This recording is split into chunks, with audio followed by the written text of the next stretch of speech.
Dictation शुरू होगा 5 second बाद।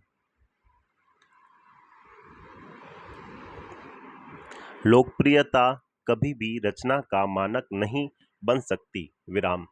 असली मानक तो होता है रचनाकार का दायित्व बोध, उसके सरोकार, उसकी जीवन दृष्टि।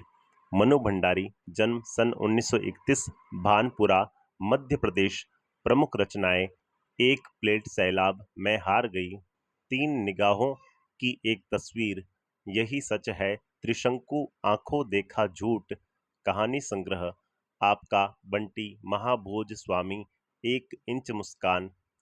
राजेंद्र यादव के साथ उपन्यास। पटकथाएं: रजनी, निर्मला, स्वामी, दर्पण। इनका निधन 2021 में हुआ। विराम। सम्मान: हिंदी अकादमी दिल्ली का शिखर सम्मान, बिहार सरकार, भारतीय भाषा परिषद, कोलकाता, राजस्थान संगीत नाटक अकादमी और उत्तर प्रदेश हिंदी संस्थान द्वारा पुरस्कृत। मनु भंडारी हिंदी कहानी में उस समय सक्रिय हुई जब नई कहानी आंदोलन अपने उठान पर था। विराम। नई कहानी आंदोलन छठा दशक में जो नया मोड़ आया, उसमें मनु भंडारी जी का विशेष योगदान रहा। विराम। उनकी कहानियों में कहीं पारिवारिक जीवन, कहीं नारी जीवन और कहीं समाज के विभिन्न वर्गों के जीवन की विसंगतियां विशेष आत्मीय अंदाज में अभिव्यक्त हुई हैं। विराम।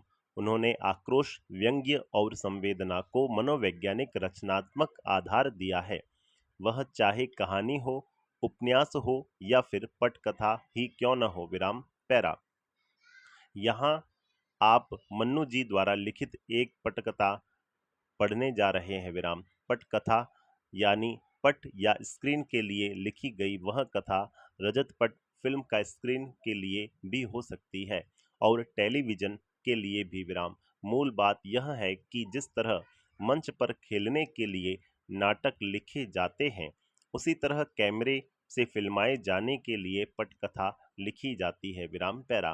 कोई लेखक किसी भी दूसरी विधा में लेखन करके उतने लोगों तक अपनी बात नहीं पहुंचा सकता जितना कि पटकथा लेखन द्वारा, क्योंकि पटकथा शूट होने के बाद धारावाहिक या फिल्मों के रूप में लाखों करोड़ों दर्शकों तक पहुंच जाती है। विराम। इस लोकप्रियता के चलते ही पटकथा लेखन की ओर लेखकों का भी पर्याप्त रुझान हुआ है और पत्र पत्रिकाओं तथा पुस्तकों में भी पटकथाएं छपने लगी हैं। विराम। प्रस्तुत पाठ में रजनी धारावाहिक की एक कड़ी दी जा रही है। विराम। पैरा। रजनी पिछली सदी के 90 दशक का एक बहुचर्चित टीवी धारावाहिक रहा है। विराम। यह वह समय था जब हम लोग और बुनियाद जैसे सोप ओपेरा दूरदर्शन का भविष्य गढ़ रहे थे। विराम। बासु चटर्जी के निर्देशन में बने इस धारावाहिक की हर कड़ी अपने में स्वतंत्र और मुकम्मल होती थी और उन्हें आपस में गूंथने वाली सूत्र रजनी थी। विराम। हर कड़ी में यह जुझारू और इंसाफ पसंद स्त्री पात्र किसी न किसी सामाजिक राजनीतिक समस्या से जूझती नजर आती थी। विराम। पैरा। प्रस्तुत अंश भी व्यवसाय बनती शिक्षा की समस्या की ओर हमारा ध्यान खींचता है। विराम। रजनी मध्यवर्गीय परिवार के फ्लैट का एक कमरा, एक महिला रसोई में व्यस्त है, घंटी बजती है। विराम। बाई दरवाजा खोलती है। विराम। रजनी का प्रवेश। रजनी। लीला बैन कहाँ हो, बाजार नहीं चलना क्या। लीला रसोई में से हाथ पोंछती हुई निकलती है। चलना तो था, पर इस समय तो अमित आ रहा होगा अपना रिजल्ट लेकर। विराम। आज उसका रिजल्ट निकल रहा है ना। विराम। चेहरे पर खुशी का भाव। रजनी। अरे वाह, तब तो मैं मिठाई खाकर ही जाऊंगी। विराम। अमित तो पढ़ने में इतना अच्छा है कि फर्स्ट आएगा और नहीं तो सेकंड तो कहीं गया नहीं। विराम। तुमको मिठाई भी बढ़िया खिलानी पड़ेगी, सूजी के हलवे से काम नहीं चलने वाला, मैं अभी से बता देती हूँ। विराम। लीला हंसकर। नहीं नहीं, मैं तुम्हें अच्छी मिठाई ही खिलाऊंगी, मैंने पहले से ही मंगवा कर रखी है, केसरिया रसमलाई। विराम। अमित को बहुत पसंद है ना। विराम। रजनी। देखा, मुझे अपने घर में ही केसर की सुगंध आ गई थी विराम। बाजार का तो मैं बहाना करके चली आई, वरना तुम तो मुझे काट ही देती विराम। लीला, कैसी बात करती हो, मैं एक बार काट भी दूं, लेकिन अमित अपने मुंह में डालने से पहले रसमलाई लेकर तुम्हारे फ्लैट में दौड़ता विराम। मैं कोई भी चीज घर में बनाऊं या बाहर से लाऊं, अमित जब तक तुम्हारे भोग नहीं लगा लेता, हम लोग खा थोड़े ही सकते हैं विराम। रजनी आंटी तो हीरो हैं उसकी विराम। दोनों खिलखिलाकर हंसती हैं। रजनी, बहुत मेधावी बच्चा है अमित, तुम देखना तो आगे जाकर क्या बनता है। लीला, बस सब तुम्हारा ही आशीर्वाद है विराम। फिर घंटी बजती है विराम। लीला एक तरह से दौड़ते हुए दरवाजा खोलती है। अमित का प्रवेश रोज की तरह भारी बस्ते की जगह एक हल्का सा थैला है विराम। रजनी अमित को बाहों में भरने के लिए दोनों बाहें फैलाते हुए आगे बढ़ती है। कॉन्ग्रेचुलेशंस अमित विराम। बधाई देने के लिए रजनी आंटी पहले से मौजूद हैं विराम। अमित का चेहरा उतरा हुआ है, पर दोनों में से अभी तक उस पर किसी का ध्यान नहीं गया विराम। अमित आंसू भरी आंखों से थैले में से रिपोर्ट निकालकर माँ की ओर फेंकते हुए, अमित, लो लो देखो क्या हुआ है मेरे रिजल्ट का विराम। मैंने कितना कहा था कि मैथ्स में भी मेरी ट्यूशन लगवा दीजिए, वरना मेरा रिजल्ट बिगड़ जाएगा विराम। बस वही हुआ विराम। मैथ्स में ही तो पूरे नंबर आ सकते हैं, रिजल्ट बन बिगड़ सकता है विराम। रिपोर्ट रजनी देखने लगती है। लीला उसे अपनी बाहों में भरकर, लीला, पर तू तो सारे सवाल ठीक करके आया था विराम। यहाँ आकर पापा के सामने तूने फिर से किया था अपना सारा पेपर विराम। सब तो ठीक था विराम। तेरे पापा ने नहीं कहा था कि 4-5 नंबर भले ही काट ले सफाई वफाई के, पर 95 तो तेरे पक्के हैं विराम। रजनी रिपोर्ट देखते हुए, पर मिले तो कुल 72 ही हैं विराम। फिर दूसरे विषयों के नंबर भी पढ़ने लगती है। English 86, history 80, civics 88, Hindi 82, drawing 90, सबसे कम मैथ्स में ही विराम। पैरा। अमित, गुस्से और दुख से कम तो होंगे ही, ट्यूशन नहीं लेने से मिलते हैं कहीं अच्छे नंबर। सर तो बार बार कहते ही थे कि ट्यूशन कर लो, ट्यूशन कर लो, वरना फिर बाद में मत रोना विराम। रो पड़ता है। लीला अपराधी की तरह सफाई देते हुए, तुझे अंग्रेजी को लेकर थोड़ी परेशानी थी, सो अंग्रेजी में करवा दी थी ट्यूशन विराम। अब दो दो विषयों की ट्यूशन, फिर लंबी चौड़ी फीस विराम। बेटे, अपनी आर्थिक मजबूरी की बात वह शब्दों से नहीं, चेहरे से व्यक्त करती है विराम। पर यह तो अंधेरे ही हुआ कि सारा पेपर ठीक हो, फिर भी नंबर काट लो विराम। रजनी रजनी की भौहों में एकाएक बल पड़ जाते हैं विराम। वह रोते हुए अमित को खींचकर अपने पास सटा लेती है। रो मत विराम, उसके आंसू पहुंचते हुए। अमित रोएगा नहीं समझे विराम। मैं जो पूछती हूँ उसका जवाब देना विराम, बस विराम। कुछ देर रुक कर, तुझे अच्छी तरह याद है कि तूने पूरा पेपर ठीक किया था। अमित स्वीकृति में सिर हिलाता है। पापा के पास दोबारा पेपर करने से पहले दोस्तों से या किताबों से उन सवालों के जवाब तो नहीं देख लिए थे। अमित, नहीं, ज्यों के त्यों आकर कर दिए थे विराम। हमको आते थे वो सारे सवाल विराम। रजनी, मैथ्स के सर कौन है? अमित, मिस्टर पाठक विराम। रजनी, कितने लड़के ट्यूशन लेते हैं उनसे? अमित, 22 विराम। साल के शुरू में तो 8 लेते थे, फिर पहले टर्मिनल के बाद से 15 हो गए थे विराम। हाफ ईयरली के बाद 7 लड़कों ने और लेना शुरू कर दिया विराम। मुझसे भी तभी से कह रहे थे विराम। लीला, हाफ ईयरली में तो इसके 96 नंबर आए थे, किसी ने बताया था कि क्लास में सबसे ज़्यादा है विराम। रजनी, उसके बाद भी कहते थे कि ट्यूशन लो। अमित, हाँ, कॉपी लौटाते हुए कहा था कि तुमने किया तो अच्छा है, पर यह तो हाफ ईयरली है, बहुत आसान पेपर होता है इसका तो विराम। अब अगर ईयरली में भी पूरे नंबर लेने हैं तो तुरंत ट्यूशन लेना शुरू कर दो विराम, वरना रह जाओगे विराम। 7 लड़कों ने तो शुरू भी कर दिया था विराम, पर मैंने जब मम्मी पापा से कहा, हमेशा बस एक ही जवाब, मम्मी की नकल उतारते हुए, मैथ्स में तो तू वैसे ही बहुत अच्छा है, क्या करेगा ट्यूशन लेकर, देख लिया अब 6th पोजीशन आई है मेरी विराम, जो आज तक कभी नहीं आई थी। अमित की आंखों से फिर आंसू टपक पड़ते हैं। रजनी डांटते हुए, फिर आंसू विराम, जानता नहीं, रोने वाले बच्चे रजनी आंटी को बिल्कुल पसंद नहीं विराम। मम्मी ने बिल्कुल ठीक ही कहा और ठीक ही किया विराम, जिस विषय में तुम वैसे ही बहुत अच्छे हो उसमें क्यों लोगे ट्यूशन, ट्यूशन तो कमजोर बच्चे लेते हैं विराम। अमित, आप जानती नहीं आंटी, अच्छे बुरे की बात नहीं होती विराम, अगर सर कहें और बार बार कहें तो लेनी ही होती है विराम, वरना तो नंबर कम हो ही जाते हैं विराम। रजनी, पेपर अच्छा करो तब भी नंबर कम हो जाते हैं। अमित, हाँ, कितना ही अच्छा करो फिर भी कम हो जाते हैं, जैसे मेरे हो गए विराम। रजनी, यानी कि अच्छा पेपर करने पर भी कम आते हैं विराम, सिर्फ इसलिए कि ट्यूशन नहीं ली थी, तो यह तो सर की गलती नहीं, बदमाशी है, और तू मम्मी से लड़ रहा है विराम, सर से जाकर लड़ विराम।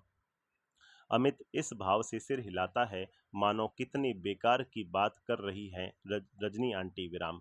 लीला 2 गिलासों में शिकंजी बनाकर लाती है विराम, अमित लेने के लिए हाथ नहीं बढ़ाता तो रजनी गुड़कती है विराम। रजनी, चलो पियो शिकंजी विराम, देखते नहीं चेहरा कैसे पसीना पसीना हो रहा है विराम। दोनों शिकंजी पीने लगते हैं विराम।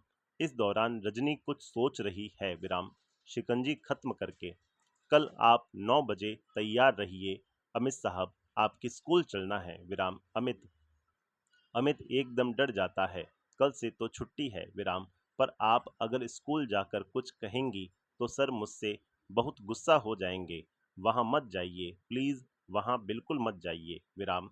लीला, हाँ रजनी, तुम कुछ करोगी कहोगी तो अगले साल कहीं और ज्यादा परेशान न करे इसे विराम। अब जब रहना इसी स्कूल में है तो इन लोगों से झगड़ा विराम। रजनी, बात को बीच में ही काटकर गुस्से से, यानी कि वो लोग जो भी जुल्म ज्यादती करे हम लोग चुपचाप बर्दाश्त करते जाएं, सही बात कहने में डर लग रहा है तुझे, तेरी माँ को, अरे जब बच्चे ने सारा पेपर ठीक किया है तो हम कॉपी देखने की मांग तो कर ही सकते हैं, पता तो लगे कि आखिर किस बात के नंबर काटे हैं। अमित झुंझलाकर, बता तो दिया आंटी आप। रजनी गुस्से से, ठीक है तो अब बैठ कर रो, तुम माँ बेटे दोनों। दनदनाती निकल जाती है विराम, दोनों के चेहरे पर एक असहाय सा भाव। लीला, अब यह रजनी कोई और मुसीबत न खड़ी करे विराम। दृश्य समाप्त। नया दृश्य, स्कूल के हेडमास्टर का कमरा, बड़ी सी टेबल, दीवार के सहारे रखी कांच की अलमारी में बच्चों द्वारा जीते हुए कप और शील्ड्स जमे हुए रखे हैं विराम। दीवार पर कुछ नेताओं की तस्वीरें, एक बड़ा सा मैप लटका है विराम। एक स्कूल के हेडमास्टर के कमरे का वातावरण तैयार किया जाए विराम। हेडमास्टर काम में व्यस्त है विराम, चपरासी बड़े अदब से एक चिट लाकर रखता है विराम। हेडमास्टर कुछ क्षण उसे देखता रहता है विराम। हेडमास्टर, बुलाओ। रजनी का प्रवेश, नमस्कार करती है विराम। हेडमास्टर, बैठिए, कुछ देर रुककर कहिए मैं आपके लिए क्या कर सकता हूँ। रजनी, मैं 7th क्लास के अमित सक्सेना की मैथ्स की कॉपी देखना चाहती हूँ।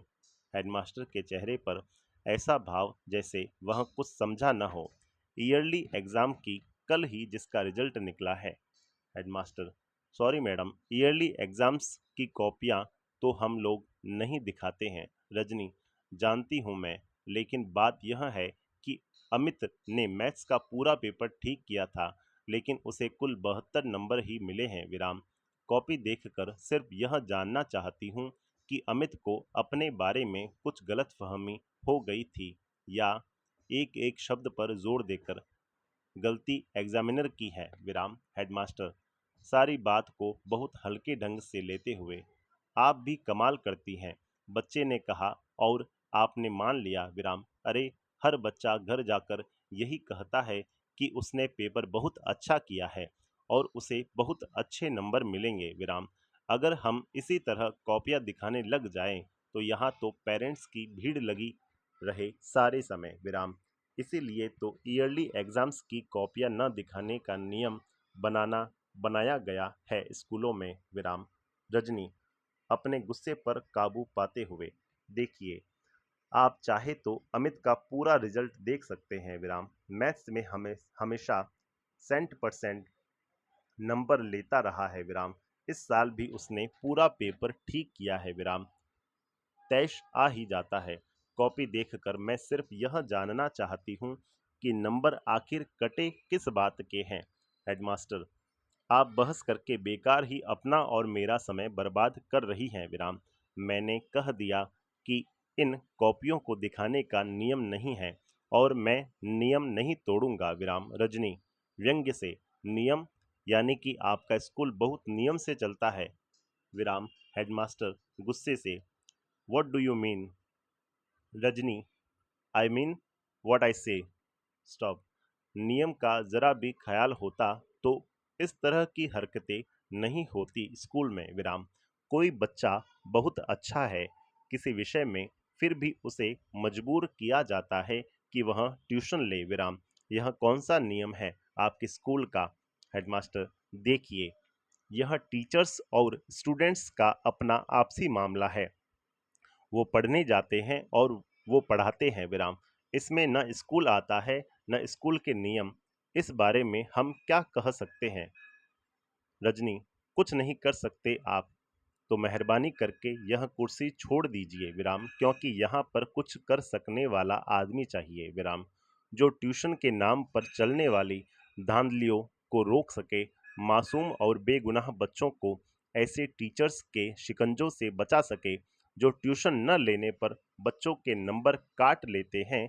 और आप हैं कि कॉपियां न दिखाने के नियम से उनके सारे गुनाह ढक लेते हैं विराम। हेडमास्टर चीख कर, will you please get out of this room? Stop. जोर जोर से घंटी बजाने लगता है विराम। दौड़ता हुआ चपरासी आता है। मेम साहब को बाहर ले जाओ। रजनी मुझे बाहर करने की जरूरत नहीं विराम। बाहर कीजिए उन सब टीचर्स को जिन्होंने आपकी नाक के नीचे ट्यूशन का यह घिनौना रैकेट चला रखा है विराम। व्यंग्य से, पर आप तो कुछ कर नहीं सकते, इसलिए अब मुझे ही कुछ करना होगा और मैं करूंगी, देखिएगा आप विराम। तमतमाती हुई निकल जाती है। हेडमास्टर चपरासी पर ही बिगड़ पड़ता है। जाने किस किस को भेज देते हो भीतर। चपरासी मैंने तो आपको स्लिप लाकर दी थी साहब विराम। हेडमास्टर गुस्से में स्लिप की चिंदी चिंदी करके फेंक देता है, कुछ इस भाव से मानो रजनी की ही चिंदियां बिखेर रहा हो विराम। दृश्य समाप्त। नया दृश्य, रजनी का फ्लैट। शाम का समय, घंटी बजती है विराम। रजनी आकर दरवाजा खोलती है विराम। पति का प्रवेश विराम। उसके हाथ से ब्रीफकेस लेती है विराम। पति जूते खोलते हुए, तुम आज दिन में कहीं बाहर गई थी क्या? रजनी तुम्हें कैसे मालूम? पति फोन किया था विराम, एक फाइल रह गई थी, सोचा चपरासी को बेचकर मंगवा लूं, पर कोई घर में हो तब ना। पति के चेहरे पर खीज भरा गुस्सा पुता हुआ है।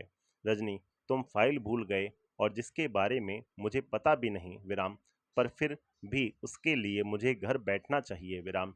यह कौन सी बात हुई? पति जरा शांत होते हुए, अच्छा गई कहाँ थी? रजनी एक स्कूल का नाम लेती है। पति स्कूल का नाम दोहराता है। तुम क्या करने गई थी वहां? रजनी गदगद भाव से, पहले चाय ले आऊं फिर बताती हूँ। कैमरा रजनी के साथ किचन में विराम। गुनगुनाते हुए रजनी खाने का भी कुछ बना रही है विराम। लगता है जो कुछ करके आई उससे बहुत प्रसन्न है विराम। दृश्य फिर बाहर के कमरे में विराम। नाश्ते की प्लेट काफी खाली हो चुकी है, जिससे लगे कि रजनी सारी बात बता चुकी है विराम। रजनी बोलती बंद कर दी हेडमास्टर साहब की विराम। जवाब देते नहीं बना तो चिल्लाने लगे विराम। पर मैं क्या छोड़ने वाली हूँ इस बात को। पति, अच्छा मास्टर लोग ट्यूशन करते हैं या धंधा करते हैं, पर तुम्हें अभी घर बैठे बिठाए इससे क्या परेशानी हो गई। तुम्हारा बेटा तो अभी पढ़ने नहीं जा रहा है ना। रजनी एकदम भड़क जाती है। यानी कि मेरा बेटा जाए तभी आवाज उठानी चाहिए, अमित के लिए नहीं उठानी चाहिए, और जो इतने इतने बच्चे इसके शिकार हो रहे हैं उनके लिए नहीं उठानी चाहिए विराम। सब कुछ जानने के बाद भी नहीं उठानी चाहिए। पति, ठेका लिया है तुमने सारी दुनिया का। रजनी, देखो तुम मुझे फिर गुस्सा दिला रहे हो। रवि गलती करने वाला तो है ही, गुनाहगार पर उसे बर्दाश्त करने वाला भी कम गुनाहगार नहीं होता। जैसे लीलाबेन और कांति भाई और हजारों हजारों माँ बाप विराम। लेकिन सबसे बड़ा गुनाहगार तो वह है जो चारों तरफ अन्याय अत्याचार और तरह तरह की धांधलियों को देखकर भी चुप बैठा रहता है, जैसे तुम नकल उतारते हुए। हमें क्या करना है, हमने कोई ठेका ले रखा है दुनिया का विराम। गुस्से और हिकारत से माई फुट उठकर भीतर जाने लगती है विराम। जाते जाते मुड़कर, तुम जैसे लोगों के कारण ही तो इस देश में कुछ नहीं होता, हो भी नहीं सकता। भीतर चली जाती है। पति बेहद हताश भाव से दोनों हाथों से माथा थाम कर चढ़ा दिया सूली पर।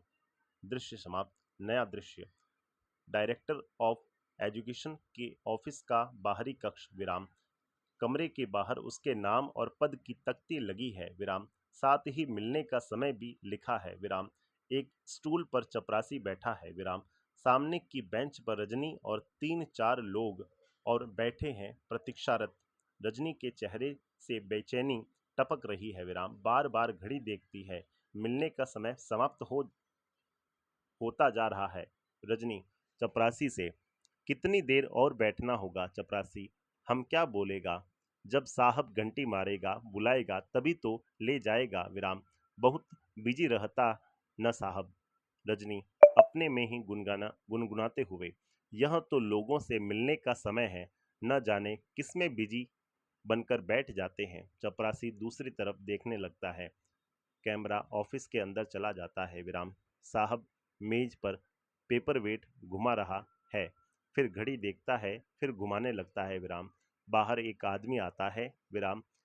अपने नाम की स्लिप के नीचे 5 रुपए का एक नोट रखकर देता है और चपरासी का कंधा थपथपाता है विराम। चपरासी हंसकर भीतर जाता है विराम। लौटकर उस आदमी को तुरंत अपने साथ ले जाता है विराम। रजनी के चेहरे पर तनाव घूर कर चपरासी को देखती है विराम। थोड़ी देर में आदमी बाहर निकलता है विराम।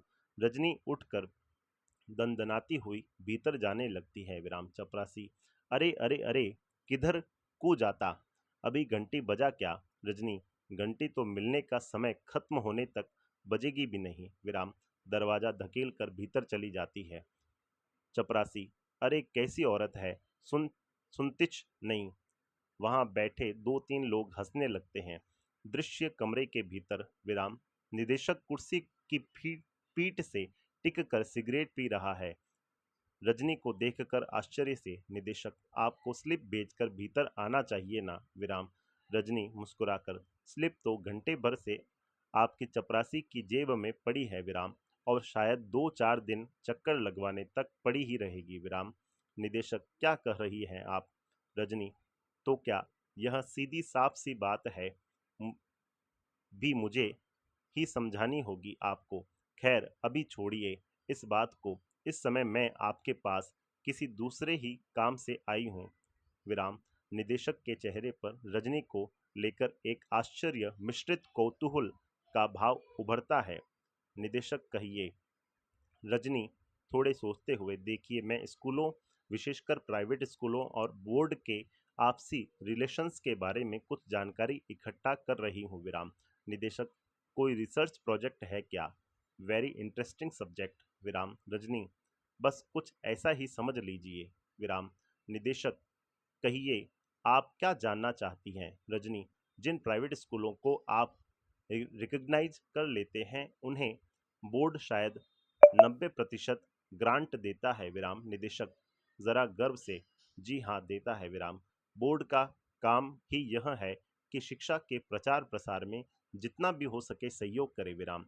It's our duty madam. Stop. Rajni, जब इतनी बड़ी ऐड देते हैं तो आपका कोई कंट्रोल भी रहता होगा स्कूलों पर विराम। निदेशक, ऑफ कोर्स विराम। बोर्ड के बहुत से ऐसे नियम हैं जो स्कूलों को मानने होते हैं। स्कूल मानते हैं विराम। सिलेबस बोर्ड बनाता है। फाइनल ईयर के एग्जाम्स बोर्ड कंडक्ट करता है विराम।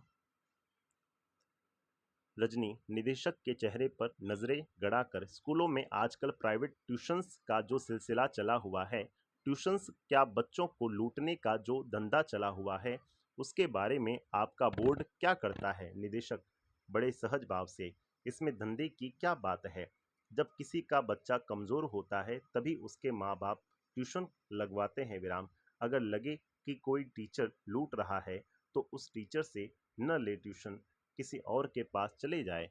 यह कोई मजबूरी तो है नहीं। रजनी, बच्चा कमजोर नहीं, होशियार है, बहुत होशियार। उसके बावजूद उसका टीचर लगातार उसे कोंचता रहता है कि वह ट्यूशन ले वरना पछताएगा। लेकिन बच्चे के माँ बाप को जरूरी नहीं लगता और वे नहीं लगवाते विराम। जानते हैं क्या हुआ? मैथ्स का पूरा पेपर ठीक करने के बावजूद उसे कुल 72 नंबर मिलते हैं। जानते हैं क्यों? क्योंकि उसने टीचर के बार बार कहने पर भी ट्यूशन नहीं ली विराम। निदेशक वेरी सैड। हेडमास्टर को एक्शन लेना चाहिए ऐसे टीचर के खिलाफ। रजनी, क्या खूब। आप कहते हैं कि हेडमास्टर को एक्शन लेना चाहिए। हेडमास्टर कहते हैं मैं कुछ नहीं कर सकता, तब करेगा कौन? मैं पूछती हूँ कि ट्यूशन के नाम पर चलने वाले इस घिनौने रैकेट को तोड़ने के लिए दखल अंदाजी नहीं करनी चाहिए आपको। आपके बोर्ड को चेहरा तमतमा जाता है। निदेशक, लेकिन हमारे पास तो आज तक किसी पेरेंट से इस तरह की कोई शिकायत नहीं आई विराम। रजनी, यानी कि शिकायत आने पर ही आप इस बारे में कुछ सोच सकते हैं विराम। वैसे शिक्षा के नाम पर दिन दहाड़े चलने वाली इस दुकानदारी की आपके बहुत ही व्यंग्यात्मक ढंग से बोर्ड ऑफ एजुकेशन को कोई जानकारी ही नहीं, कोई चिंता ही नहीं। निदेशक, कैसी बात करती हैं आप? कितने इम्पोर्टेंट मैटर्स रहते हैं हम लोगों के पास। अभी पिछले 6 महीने से तो नई शिक्षा प्रणाली को लेकर ही कितने सेमिनार्स ऑर्गेनाइज किए हैं हमने। रजनी व्यंग्य से, ओ इम्पोर्टेंट मैटर्स, नई शिक्षा प्रणाली विराम। अरे पहले इस शिक्षा प्रणाली के छेदों को तो रोकिए, वरना बच्चों के भविष्य के साथ साथ आपकी नई शिक्षा प्रणाली भी छन कर गड्ढे में चली जाएगी विराम। निदेशक थोड़े गुस्से के साथ, आप ही पहली महिला है और हो सकता है कि आखिरी भी हो जो इस तरह की शिकायत लेकर आई हैं। रजनी, ठीक है, तो फिर आपके पास शिकायत का ढेर ही लगवा कर रहूंगी विराम। झटके से उठकर बाहर चली जाती है। निदेशक देखता रहता है, फिर कंधे उचका देता है विराम। अब मोन्टाज में कुछ दृश्य दिखाए जाए विराम। रजनी फोन कर रही है विराम। मेज पर कुछ पत्र रखे हैं और रजनी एक रजिस्टर में उनके नाम पते उतार रही है विराम। साथ में एक दो महिलाएं और भी हैं विराम। फिर एक के बाद एक 3-4 घरों में माँ बाप से मिल रही है, उन्हें समझा रही है विराम। साथ में लीला बैन और 3-4 महिलाएं और भी हैं। दृश्य समाप्त। नया दृश्य। किसी अखबार का दफ्तर, कमरे के संपादक बैठे हैं, साथ में 3-4 स्त्रियों के साथ रजनी बैठी है। संपादक, आपने तो इसे बाकायदा एक आंदोलन का रूप ही दे दिया विराम। बहुत अच्छा किया विराम। इसके बिना यहाँ चीजें बदलती भी तो नहीं है विराम। शिक्षा के क्षेत्र में फैली इस दुकानदारी को तो बंद होना ही चाहिए विराम। रजनी एकाएक जोश में आकर, आप भी महसूस करते हैं ना ऐसा? तो फिर साथ दीजिए हमारा विराम। अखबार यदि किसी इशू को उठा ले और लगातार उस पर चोट करता रहे तो फिर वह थोड़े से लोगों की बात नहीं रह जाती विराम, सबकी बन जाती है। आंख मूंद कर नहीं रह सकता फिर कोई उससे विराम। आप सोचिए जरा, अगर इसके खिलाफ कोई नियम बनता है तो। आवेश के मारे जैसा बोला नहीं जा रहा है। कितने पेरेंट्स को राहत मिलेगी, कितने बच्चों का भविष्य सुधर जाएगा, उन्हें अपनी मेहनत का फल मिलेगा। माँ बाप के पैसे का नहीं, शिक्षा के नाम पर बचपन से ही उनके दिमाग में यह तो नहीं बनेगा कि पैसा ही सब कुछ है। वे संपादक हंसकर, बस बस मैं समझ गया आपकी सारी तकलीफ, आपका सारा गुस्सा विराम।